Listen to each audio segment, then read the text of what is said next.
What's going on, guys? My name is Wade with Tech Daily, and in this video, we are checking out the new Samsung Galaxy A05. Now, if you aren't familiar with Samsung's A series, it's their lineup of budget and mid-range devices. And this one, the A05, is the cheapest, lowest tier, least spec'd one of the bunch. Now, I gotta be honest, I have been critical of Samsung's A0 phones in the past, but it's justified. I mean, the A03s had micro USB ports for charging. The A04s last year were a little better, but they still ran One UI Core and struggled to do basic things well, like loading a YouTube video or snapping pictures. This year, the new A05 seems to have better specs across the board that will hopefully make it a decent, super affordable smartphone option rather than a hunk of e-waste. And if you only have like $100 to spend, I'm hoping that this is a smartphone I can finally recommend. There's obviously a lot to talk about with the A05, and I'm going to fill you in on everything else you need to know. But first things first, let's just quickly unbox it so I can show you what comes inside if you decide to buy one for yourself. Cutting through the stickers there and sliding off the sleeve, the first thing you'll see is a familiar Samsung stamped packet of documents and, hallelujah, a USB-C to USB-C cable for charging the phone. Underneath that stuff, there is the A05 itself in all of its very green glory, and the only other thing stuck there at the bottom of the box is a SIM ejector tool. No wall plug, no case, nothing else included, as is the usual now with these smartphones. So with all that stuff out of the way, here is the new A05 once again.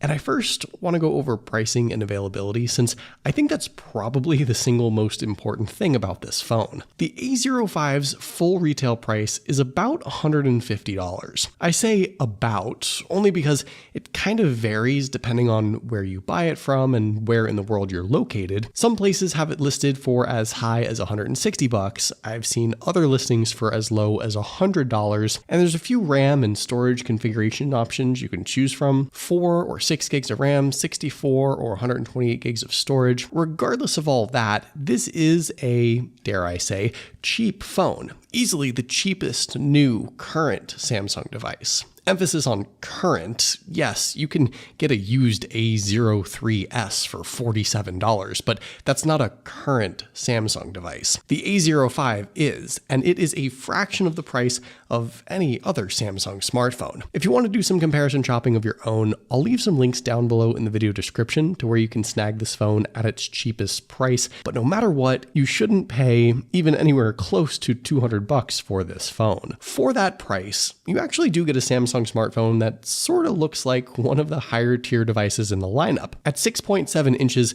this phone is massive. The screen is 6.7 inches corner to corner, but the phone itself has an even bigger footprint than that thanks to its thick borders and chunky chin that yield you barely an 82% screen to body ratio. The old school camera notch finishes off its decisively budget look from the front, but on the bright side, if you like to use big displays for all your YouTube video watching and social media scrolling, this is literally one of the biggest phones you can buy right now. Just keep in mind, it's quite the handful. Around back, Samsung redesigned this phone to not quite match the S series, but sort of mimic it. It's an all plastic phone all around. The back, the frame, there's no IP rating or waterproofing. It's a budget build, and those lines that look like a texture, well, they're like under the plastic, so you can't feel them. But previous A0 devices have this awful play phone looking plastic rear cover and even cheaper build than this.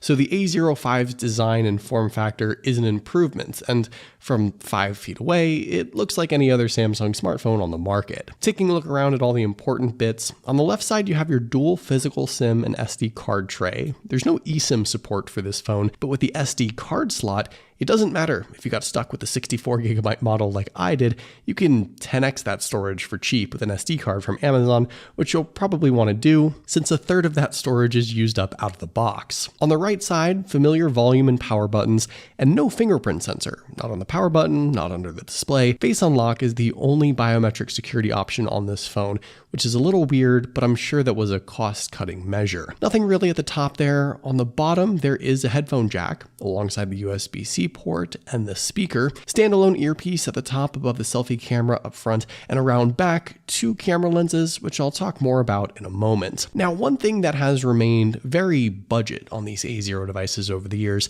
is the actual display itself. And that's once again the story on the A05. Sure, it's a massive screen. At 6.7 inches, you get so much to look at, but the quality of the picture isn't all that great. This is a 1600 by 720 resolution PLS LCD panel. At just 262 pixels per inch, it's far from sharp. And in fact, it's just low res enough to pick out those pixels if you look closely at some on-screen text. On top of that, the LCD panel makes this phone not very colorful and not very bright, especially if you use this phone in bright environments like outdoors, for example, where you'll wind up getting a ton of glare. And obviously, it's a 60 hertz panel, which means if you're like me and you're used to using high refresh rate screens, the taps, touches, and visuals on this phone feel less than smooth. Now, depending on your preferences and your perspective, the display might not even be the worst thing in the world. If you've only ever used these budget-friendly A-series devices, then it's the same screen you've already been looking at. But when you compare this to, say, an A34, which has a Super AMOLED 120Hz, 1000 nits of brightness, 1080 resolution screen for like $100 more, the difference is literally night and day. Of course, this is still the cheapest Samsung smartphone in the lineup, so there's got to be some more ways in which this phone remains so cheap, but I feel like we're at a point now where even a slightly updated 1080 resolution LCD display should be on this phone, but let me know what you guys think of all that. In pairing that display with the speaker setup, you get an out loud listening experience that is fine, but that's about all I can say. You have just the single bottom speaker there, and yeah, it's pretty muffled and echoey, but I'm not sure what more you could expect. Here's a not so great sounding sample so you can get an idea.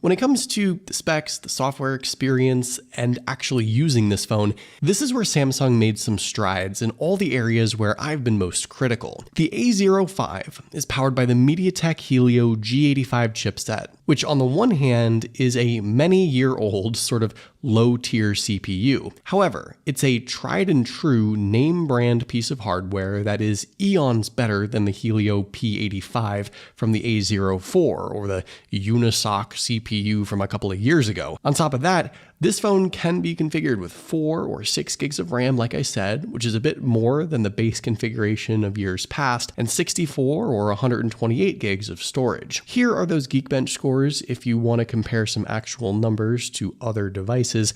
Yeah, that doesn't look great, but hear me out. As the cheapest phone in the lineup, Samsung has to do everything they can to both have this phone cost as little as possible to manufacture so that it can be sold for as little money as possible, and still make the phone, like, I don't know, usable for everyday tasks. That second part is what they had issues with in previous phones, but this A05, at least out of the box, feels noticeably better to actually use. It has the Android 14 and One UI 6.0 updates already too, and it runs the full version of Android and One UI, not the core version that's plagued previous cheaper phones. And altogether, that means you get an A0 device that, for really the first time, doesn't feel like you're using some cheap budget knockoff Android. This is a full-fledged, full-featured Samsung smartphone in every sense, and no, you're not going to be playing games on this thing at max settings or doing anything crazy like that, but for average, everyday app browsing, maps, schoolwork, work, this is a phone that feels like it can handle those sorts of daily tasks. But of course, I'm going to continue testing all of this over the next few weeks,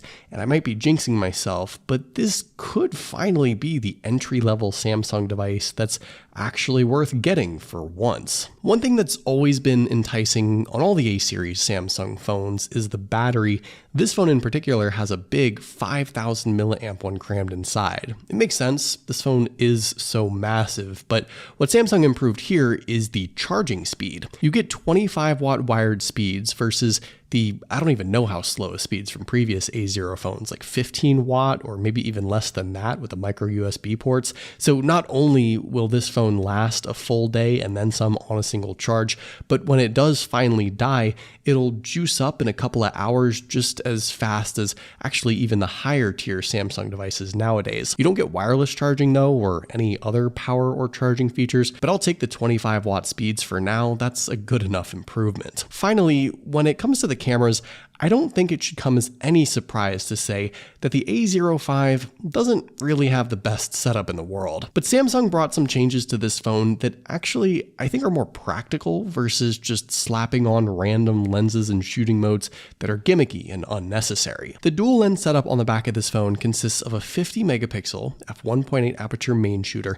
and then a 2 megapixel depth sensor. There's no macro lens, which is fine. That always felt like sort of a cop-out, an extra lens without much utility, but no wide angle lens on this phone is kind of a bummer. That's the most useful of the lenses that's always missing. And the selfie camera is an improved, but only barely, 8 megapixel lens now. Inside the camera app, you still get a very bare bones set of features and functions. 10x digital zoom, basic pro controls, panorama, night mode, slow-mo, all that sort of stuff that's been offered for years and years, but you also get some sort of robust portrait mode controls that allow you to adjust the depth of field and presumably take advantage of that secondary depth sensing lens. You don't get 4K video recording though, and as far as the actual pictures themselves, well, they still sort of look budgety. They're soft without a ton of detail, the colors are a little too saturated, and I had some trouble actually getting the rear lens to focus on me, but when it did, things looked a little better. This is just still very much a budget camera setup. I feel like Samsung is using hardware from years ago,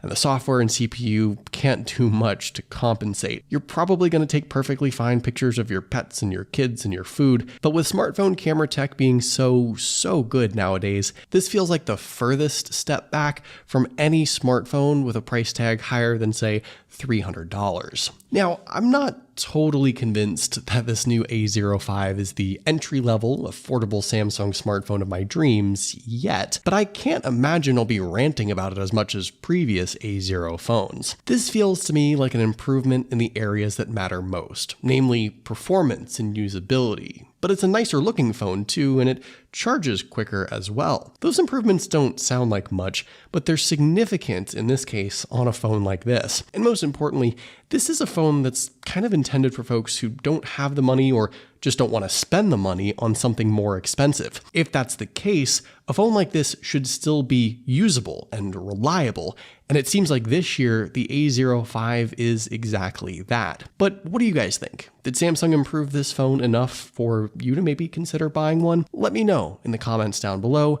I'd love to hear your thoughts, of course. Hopefully you guys did enjoy this video though. Be sure to follow Tech Daily on Twitter and subscribe to the Tech Daily YouTube channel if you haven't already, and I'll see you guys later.